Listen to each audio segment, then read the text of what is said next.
Hello everyone and welcome back to our channel, and in today's video I'll be showing you how to log into your Waveable account. So without further ado, let's get straight into the video. First, what you gotta do is open a browser of your choice and then search for Waveable email login and simply select the first link.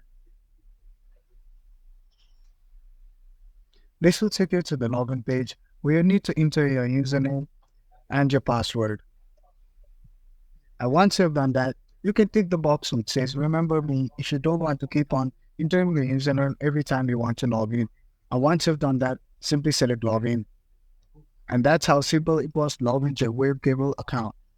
So that's all for today, guys. Give us a thumbs up if this video was helpful for you. Subscribe to our channel for more videos like this. And please feel free to comment to let us know if you have any doubts. Also, don't forget to hit the bell icon so you get notified every time we post a video. Thank you for watching and have a great day.